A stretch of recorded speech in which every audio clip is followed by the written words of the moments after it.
Welcome back to Yahoo Finance Live. The Batman still flying high following its domestic debut. This is even after AMC experimented with price hikes to see it. So did the experiment ultimately work? Let's bring in Yahoo Finance's Alexandra Canal, who joins us now to discuss. And Alexandra, you know, I am going to go see The Batman later on this afternoon. I did notice I paid almost $7 or $8 more for this movie than other comparable movies that were listed at the same time. Is that strategy working out for them? Yeah, that's the big question. This is an experiment and people want to know, did it work and could we see more things in the future? Based on the experts I talked to and just the data I collected, the answer is a pretty confident yes. It's important to keep in mind that these price variations, it's not anything new per se. AMC has already been doing this overseas, and competitors Regal and Cinemark had actually already hiked prices for Spider-Man No Way Home in addition to the Batman for their respective opening weekends. They were just a lot more quiet about it than AMC. If you take a look at this chart from Intelligence, you'll see the average price increases across those major chains. AMC charging about $1 more than the average ticket price to see the Batman. Regal doing the same. So it's not a huge price increase, which I think is important to note since consumers were probably more ticked off that their popcorn and soda cost $30 or that they can't fill their gas tank for under $60, $70. So I don't think an extra $1 increase is really going to break the bank for people that want to see these movies. And if you think about it, streaming services, they've consistently raised prices. We have Netflix experimenting with an extra fee if you share your password. And yet we still pretty much consistently see these consumers using those services. So that's another potential indication that people won't be too stressed about this if they continue to do this experiment moving forward.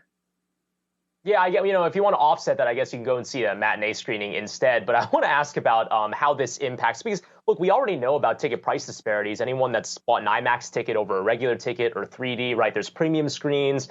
There's Dolby theaters. So how do they all kind of go into the fold here? Should we expect to see price increases in those experiences as well?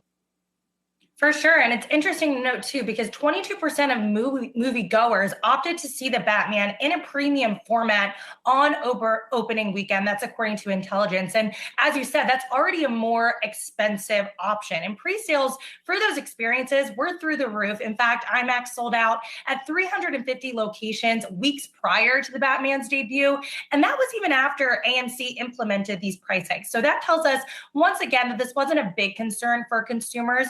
Imax CEO Richard Gelfond also told me that this is a trend he sees sticking overall. He said, quote, while IMAX doesn't set ticket prices, the biggest change we've seen is that the studios are more open to exhibitors implementing price surging, and they have been in the past. Ultimately, it will be up to the consumer to accept or reject higher prices, but early indications are that they are willing to pay more to see the biggest must-see blockbusters on opening weekend. And I think that point was proven just by looking at the massive domestic hauls of both of these movies. We had the Batman with 128 million, the second best opening of the pandemic era, right behind Spider-Man No Way Home, which was set at a whopping 260 million. So I think all this proves that, yes, at least for right now, this is an experiment that will be sticking. I think the question will be, what kind of movies could we see these price increases for? Personally, I think it's going to be these superhero, big action movies that have done consistently well throughout the course of the pandemic. Okay, and quickly, have you seen it yet?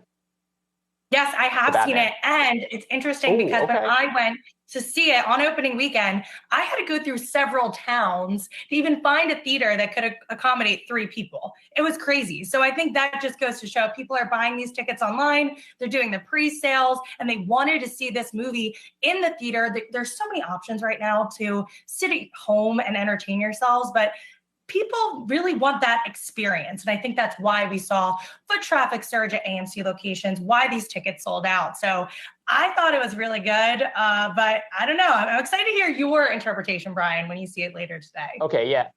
After today, I'll have to follow. I did hear that it's dark. Well, not just in storyline, but very dark. Visually. It's literally dark as well. Yahoo Finance's Alexandra Canal, thanks so much. Oh, go ahead. What were you going to say? Oh, I was going to say, yeah, literally both dark visually and dark emotionally. So you've heard right. You've heard correctly.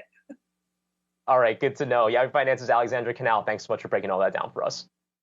Well, we want to move on to another headline in the Hollywood space. Amazon making a deal fit for the movies. The e-commerce giant just closed its $8.5 billion buy of movie production studio MGM. It was cleared by an EU antitrust review, which found limited overlap between the online retailer and the studio. That green light would give the deal, would bring MGM's expansive content library, including the James Bond franchise and Rocky movies, to Amazon's services.